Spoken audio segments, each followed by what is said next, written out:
During his early years as a Capuchin friar, Padre Pio experienced visions that revealed the hidden sufferings of Christ, but one of them was unlike any other. In this vision, Jesus appeared to him disfigured, weeping, not because of the sins of the world, but because of the sins of his own priests. What Padre Pio saw left him trembling in sorrow, and what Jesus told him still echoes in our time. Stay until the end of this video to understand why this vision is more relevant today than ever before. And if you love hearing the true stories of the saints and their sufferings for Christ, subscribe now and join us in keeping their voices alive. A grand vision. To several priests who were vesting themselves, Jesus exclaimed indignantly, with tears in his eyes, "Butchers!" He said that his agony for them will last until the end of the world. My dearest Father, on Friday morning, while I was still in bed, Jesus appeared to me. He was in a sorrowful state and terribly disfigured. He showed me a great multitude of priests, both regular and secular, among whom were several high ecclesiastical dignitaries.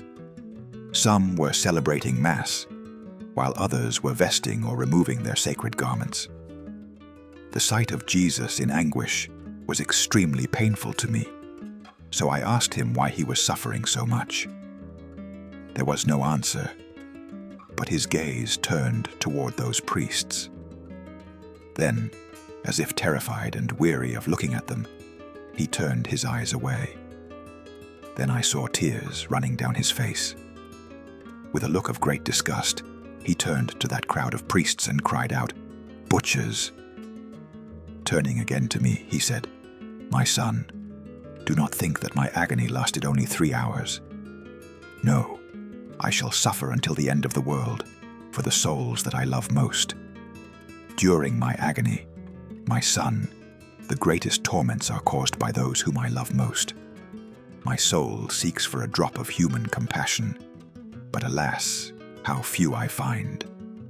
The ingratitude and indifference of my ministers make my agony even more intense.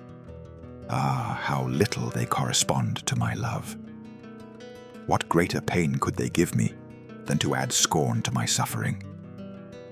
Many times I would annihilate them, were it not for the angels who restrain my arm. Write to your spiritual father and tell him that he saw me and knew of this morning. Tell him to show this letter to the provincial father. Jesus continued to speak, but what he said, I will never reveal to any creature in this world. That apparition caused me such deep physical and spiritual pain that I believed I would die if our sweet Jesus had not sustained me. Unfortunately, Jesus has every reason to complain of our ingratitude.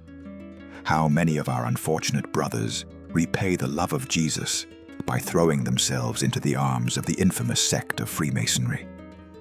Let us pray for them, that the Lord may enlighten their hearts. Encourage our provincial father, who will receive abundant heavenly favors from the Lord. The good of our province must be his constant aspiration, and he must direct all his efforts to that end. Moreover, our prayers must be offered with the same intention, for we all share this responsibility. As he reorganizes the province, the provincial will face difficulties, troubles, and trials, but he must guard against discouragement. Our merciful Jesus will grant him strength.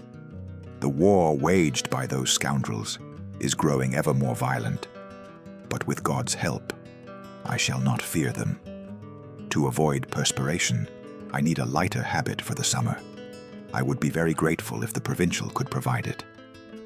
Convey my best regards to the provincial father, and thank him in my name for remembering me in his Mass intentions. Padre Pio Pietrelcina, April 7th, 1913. Padre Pio's vision reveals something profound, that Christ continues to suffer in his mystical body, the Church, not only because of the sins of the world, but because of the betrayal of those who should be closest to him. And even today, this agony continues. Many priests, instead of offering their lives as holy sacrifices, become servants of the world, embracing comfort, pride, and the spirit of modernism. Modernism, condemned by the Church as the synthesis of all heresies, has led countless priests to lose their faith, to doubt miracles, and to reduce the sacred to mere symbols. And in doing so, they reopen the wounds of Christ. Let us pray for them and for the purification of the Church. Because as Padre Pio saw, the agony of Jesus for his priests will last until the end of the world.